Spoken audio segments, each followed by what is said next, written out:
مدەشی پێش ئێستا بابم ژنەشکەی هینابوو، یعنی هاوسەرگیریەشی کردبوو بە دزی.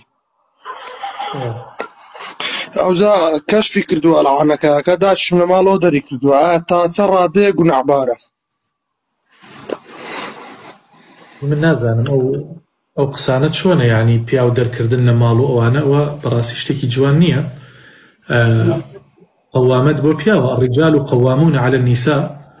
ئیتر دیارە بابەت نوقستانێکی هەبووە کە ژنی هێناوە، دوایی کە کەشفی کردووە ئیتر خۆ آخر زەمان نییە برای شەرینم، ئەبێ تەوافق کردنا بەینی یەکتریە، چکە ئێوە مناڵی ئەون. دەرکردن چییە برای شەرینم؟ من نازانم ئەو جۆرە ڕەفتارانە چۆنە، نازانم مەگەر وەڵی پێماوت گوتمان گونەحباری دەرێت درم لێ هێشایە زۆر، یعنی حەزی لێ نەبوو بەسەری بێتن، دەرێت درم زۆر لێ هێشایە. بەس دەرکردن بۆ کاکێکیان، ینی من نازانم بدری لێ هێشایە لە ماڵەکە مەسەلەن لێ ناگەڕێبێتە ماڵەوە، ئاوە تقریبا ئەوە مدەی هەفتەیەک دەبێ ئەوانە. ماڵی کێ؟ ماڵی دایکتە؟ بەخوای ئیوردشیانە مار ژنیە و ئیزەلامیشە.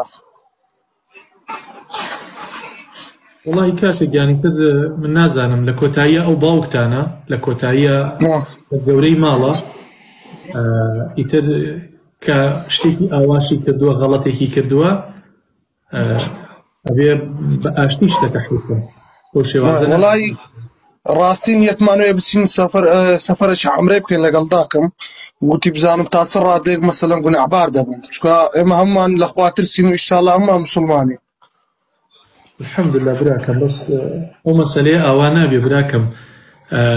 خەڵک هەیە چوار ژنیشی هێناوە و هەر چوار ژنەکەشی بە یەکەوەیە و هیچ نەقەوماوە، باوکت ئێستا شتێکی ئەوای کردووە، بەڵام دەرکردن نانێت برای شێوە.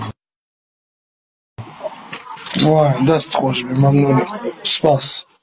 بڕۆ برا باوکت بێنەرەوە چاوەکەم. سوپاس مامۆستاجان، مەمنونی، سوپاس، زۆر سوپاس دەکەم. خزمەتتان چاوە. تا نەبێت لە یعنی